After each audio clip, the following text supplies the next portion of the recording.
May 10th, 1970, Boston Garden, the Stanley Cup Finals. It's a moment that would become more than just a goal. It would become the most famous photograph in hockey history. In overtime, Boston Bruins defenseman Bobby Orr takes a pass, skates toward the St. Louis Blues goal, and scores. But it's what happens next that captures the imagination of millions. As the puck hits the net, Blues defenseman Noel Makar trips, sending him flying through the air, his arms raised in celebration, looking like Superman in a hockey uniform. The Bruins win their first Stanley Cup in 29 years, and Bobby Orr becomes immortal. Today's NHL stars still talk about that moment. When you ask players like Victor Hedman, Roman Josi, or Makar about their hockey heroes, Bobby Orr's name comes up again and again. Growing up, my dad would show me clips of Bobby Orr, says Drew Doughty, star defenseman for the Los Angeles Kings. He wasn't just great, he changed what was possible for a defenseman to do.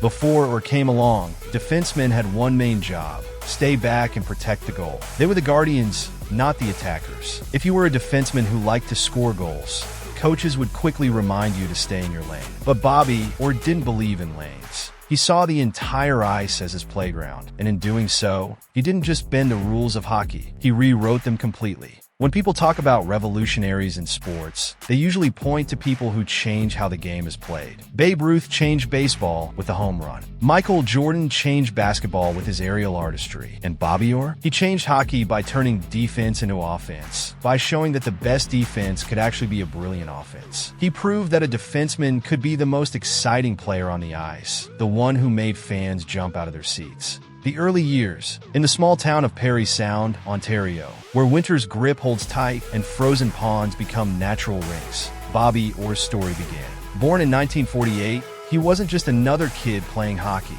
He was a child who seemed born with skates on his feet. The town, sitting on the shores of Georgian Bay, was like many Canadian communities where hockey wasn't just a sport, it was a way of life. Little Bobby would spend hours on the ice, often playing with kids much older than him. His father, Doug, who worked at the local power plant, made sure his son had good skates, even when money was tight. While other kids his age were just learning to stay upright on the ice, Bobby was already showing signs of something special. He didn't just skate, he glided, as if the ice and he were old friends having a conversation that only they could understand. Then came the moment that would change everything. At just 12 years old, Bobby caught the eye of Ren Blair, a scout for the Boston Bruins. Blair wasn't supposed to be in Parry Sound that day, but sometimes the biggest moments in sports history happen by chance. What he saw was something that made him cancel his other appointments and stay in town. He watched as this young boy controlled the game in a way that seemed impossible for someone so young. The Bruins weren't taking any chances. They signed Orr to their junior team when he was just 14 years old. Think about that for a moment. At an age when most kids are worried about their first day of high school, Bobby Orr was already on his path to professional hockey. The Bruins gave his parents a $1,000 check to sign him and promised to pay for his education. At the time, it seemed like a lot of money for a teenager. Looking back, it might have been the best investment in hockey history. Word started spreading about this young defenseman who played like nobody had ever seen before. In the Ontario Hockey Association, playing for the Oshawa Generals, Orr wasn't just good, he was redefining what was possible on the ice. People started traveling from far away just to watch this teenager play. The buzz wasn't just hype, it was the sound of hockey's future approaching. By the time he was ready to join the Bruins, the anticipation was unlike anything hockey had seen before. The sport was about to change, though nobody quite knew just how much. A revolution was coming to hockey, wearing number 4, brought by a kid from Parry Sound who was about to show the world what a defenseman could really do.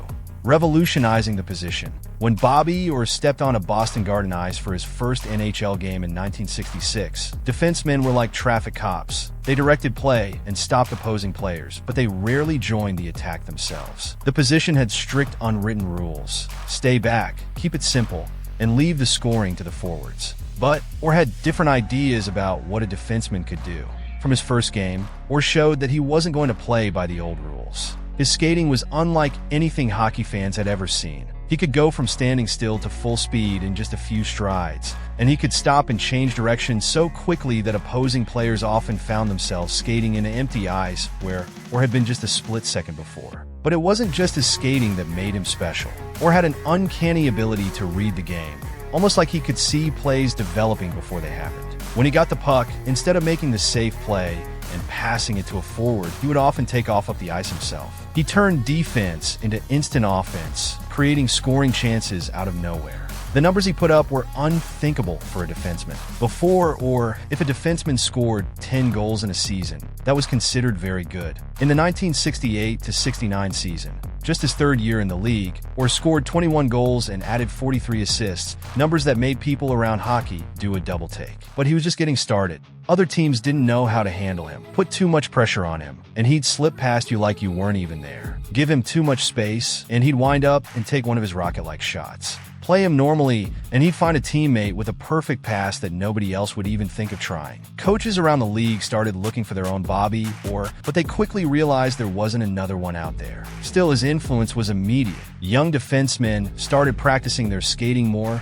working on their offensive skills, and dreaming of joining the rush like number 4 did. The position would never be the same again. The term rushing defenseman became part of hockey's vocabulary because of Orr. He showed that playing defense didn't mean you couldn't be the most exciting player on the ice. He proved that the best way to defend sometimes was to make sure your team had the puck, and nobody was better at taking the puck and turning it into offense than Bobby Orr.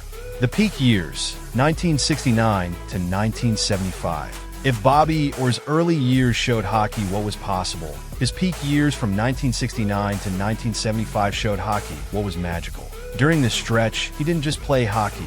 He dominated it in a way that no defenseman had ever done before or has done since. Starting in 1968, Orr won the Norris Trophy as the NHL's best defenseman. Then he won it again and again. 8 straight times, he was named the best at his position, but even that doesn't tell the whole story. In 1970, he did something that seemed impossible. He won the Art Ross Trophy as the NHL's scoring champion, a defenseman leading the entire league in scoring. It would be like a baseball pitcher leading the league in home runs. It just wasn't supposed to happen. The 1970-71 season was perhaps his masterpiece. Orr scored 37 goals and added 102 assists for 139 points. Think about those numbers for a moment.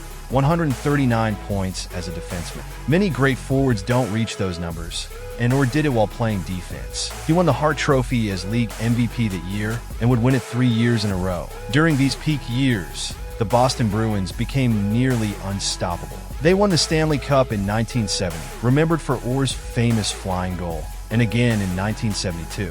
The team was nicknamed the Big Bad Bruins because they were tough and physical, but with Orr, they were also incredibly skilled. He could play any style. He could be elegant or tough, depending on what his team needed. What made these years so special wasn't just the numbers or the awards. It was the way Orr played the game. Every night, he did things that nobody had ever seen before. He would start a rush from behind his own net, weave through the entire opposing team, and either score or set up a teammate for an easy goal. He made plays that looked impossible seem routine, but there was a price to pay for this incredible style of play. Orr's knees, particularly his left knee, took a beating. He played with incredible speed and passion, and every quick turn, every sudden stop, every collision took its toll. By 1975, despite still being the best player in hockey, the signs of Orr were starting to show. He would need multiple knee surgeries, each one taking away a little bit more of his incredible speed and agility. Still, during those peak years, Bobby Orr played hockey at a level that many consider the highest ever reached by any player at any position. His combination of speed, skill, and hockey sense wasn't just remarkable, it was revolutionary. He didn't just excel at the game, he changed how it was played forever. Impact on the game. When we talk about Bobby Orr's impact on hockey, we're not just talking about records and trophies. We're talking about how one player completely changed the way teams thought about hockey, especially the role of defensemen. After Orr, teams started looking at young defensemen differently. Instead of just asking, can they stop the other team? Coaches started asking, can they create offense too? Some of hockey's greatest defensemen learned by watching or Paul Coffey, who would become one of the NHL's highest-scoring defensemen, grew up idolizing or Ray Bork, who followed in Orr's footsteps with the Boston Bruins, studied films of how or control the game. Even modern stars like Erik Karlsson and Makar play a style that can be traced back to what Orr started. teams changed their strategies because of Orr. Before him, most teams used their defensemen very simply. They stayed back, protected their zone, and made safe plays. After Orr, coaches started designing plays that included defensemen joining the attack. The four-man rush became common, where one defenseman would join the three forwards in attacking the opposing team's zone. This was something Orr didn't just do, he perfected it. The way teams developed young players changed too. Youth hockey coaches started encouraging defensemen to work on their skating and puck handling skills, not just their defensive abilities. Hockey schools began teaching young defensemen that it was okay to be creative, to take chances when the time was right. This was the Orr effect. He showed that playing defense didn't mean you couldn't be exciting. But perhaps his biggest impact was on how fans watched the game. Before Orr, most fans didn't pay much attention to defensemen unless they made a mistake. After Orr, fans learned to watch the whole ice, because the most exciting player might be the one starting the play from his own end. He made playing defense glamorous, something nobody had done before. Even the way teams built their rosters changed. General managers started looking for defensemen who could contribute to the offense, not just prevent goals. The term offensive defenseman became a regular part of hockey's vocabulary, and teams would pay top money for players who could control the game from the blue line away, or did. Today, when you watch NHL games, you'll see defensemen regularly jumping into the play,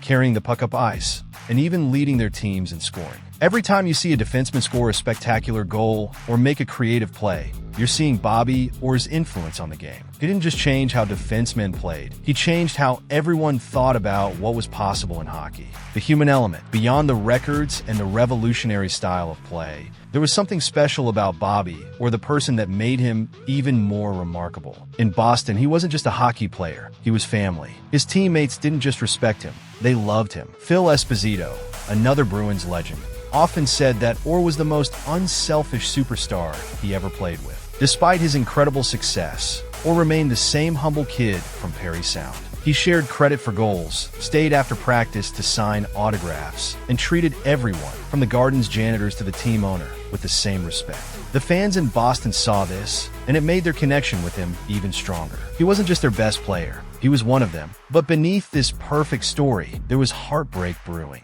Orr's knees, particularly his left one, were breaking down. By his mid-20s, when most players are just entering their prime, he had already undergone multiple surgeries. The doctors would drain fluid from his knees before games, and he would play through pain that would have sidelined most players. His teammates often saw him limping badly after games, but on the ice, he somehow still performed miracles. The most difficult part of Orr's story came when he had to retire at just 30 years old. Most hockey players are still in their prime at that age, but Orr's knees simply couldn't take anymore. He had played in only 36 games over his last 3 seasons, fighting through pain and multiple comeback attempts. When he finally announced his retirement in 1979, it wasn't just the end of a career, it was the end of an era in hockey. What made this even more painful was that Orr had lost most of his career earnings through poor financial management by his agent, Alan Eagleson. The man who had revolutionized hockey and brought millions of fans to the sport found himself facing financial difficulties. This personal betrayal hurt more than any injury,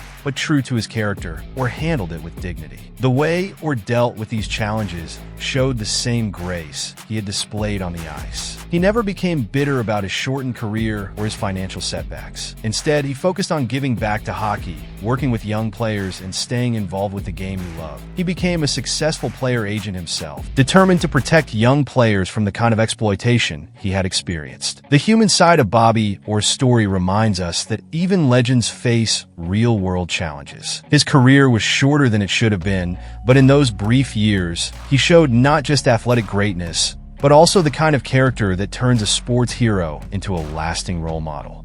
Legacy. Some records in sports stand the test of time, but Bobby Orr's legacy goes beyond numbers in record books. Yet those numbers are still staggering. He still holds the record for most points per game by a defenseman, 1.39, a record that's held for over 40 years. In today's defensive-minded NHL, no defenseman comes close to matching his offensive output. The changes Orr brought to hockey are now permanent parts of the game. Watch any NHL game today, and you'll see defensemen joining the rush, quarterbacking power plays, and creating offensive chances, all things that became common because of or modern defensemen like Victor Hedman, Roman Josi, and Makar are carrying on his legacy, though they'll be the first to tell you that there will never be another Bobby Orr. His influence extends beyond just playing style. The Bobby Orr Hall of Fame in his hometown of Parry Sound isn't just about hockey. It's about inspiring young people to pursue excellence in sports and life. The scholarships and youth hockey programs he supports help make sure that kids today have the same opportunities he had to play the game they love. When the NHL celebrated its 100th anniversary in 2017, Orr was named one of the league's greatest 100 players. But that almost feels like an understatement. The NHL's own website describes him as the greatest defenseman ever to play the game. Wayne Gretzky, considered by many to be the greatest hockey player ever, has said that Orr was the best player he ever saw. What makes Orr's legacy truly special is how it combines athletic excellence with personal character. In an era where sports stars often make headlines for the wrong reasons, Orr's humility and integrity stand out even more. He showed that you could revolutionize a sport while staying true to your values. Perhaps the most telling part of Orr's legacy is this.